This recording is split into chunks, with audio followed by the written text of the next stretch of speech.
After a 33-year leave of absence from his alma mater, I am pleased to present to you Dr. William Gates.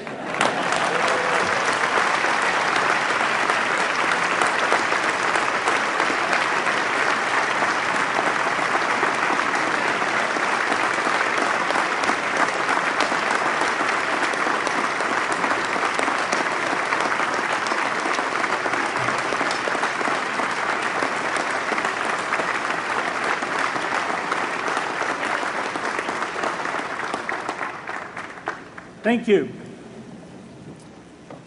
President Bach, former President Rudenstein, incoming President Faust, members of the Harvard Corporation and the Board of Overseers, members of the faculty, parents, and especially the graduates. I've been waiting more than 30 years to say this. Dad, I always told you I'd come back and get my degree.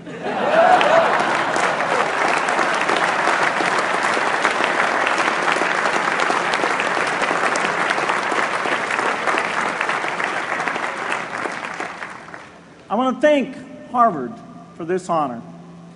I'll be changing my job next year, and it will be nice to finally have a college degree on my resume.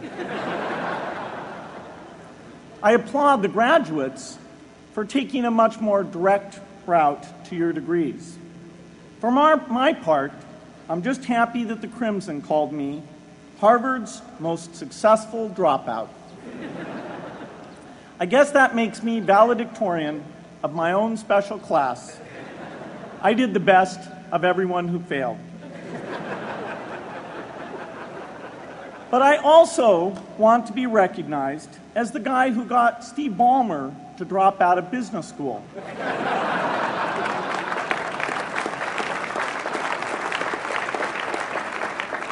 I'm a bad influence. That's why I was invited to speak at your graduation. If I'd spoken at your orientation, fewer of you might be here today.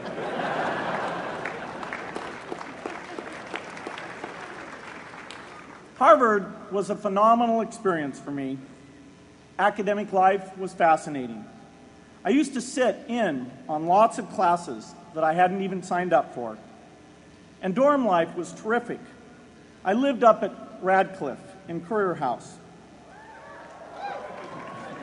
There were always a lot of people in my dorm room late at night discussing things because everyone knew that I didn't worry about getting up in the morning. That's how I came to be the leader of the antisocial group. We clung to each other as a way of validating our rejection of all those social people. Radcliffe was a great place to live. There were more women up there, and most of the guys were math science types. The combination offered me the best odds, if you know what I mean.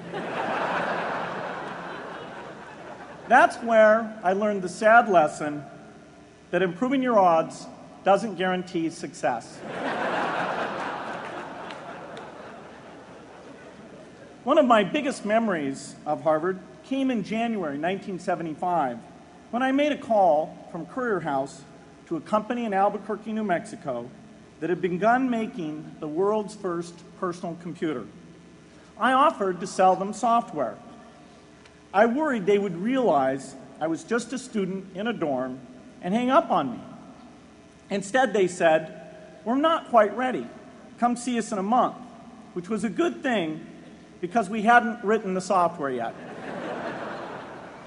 From that moment, I worked day and night on the extra credit project that marked the end of my college education and the beginning of a remarkable journey with Microsoft. What I remember above all about Harvard was being in the midst of so much energy and intelligence. It could be exhilarating, intimidating, sometimes even discouraging, but always challenging. It was an amazing privilege, and though I left early, I was transformed by my years at Harvard, the friendships I made, and the ideas I worked on. But taking a serious look back, I do have one big regret. I left Harvard with no real awareness of the awful inequities in the world, the appalling disparities of health and wealth and opportunity that condemn millions of people to lives of despair. I learned a lot here at Harvard about new ideas in economics and politics. I got great exposure to the advances being made in the sciences.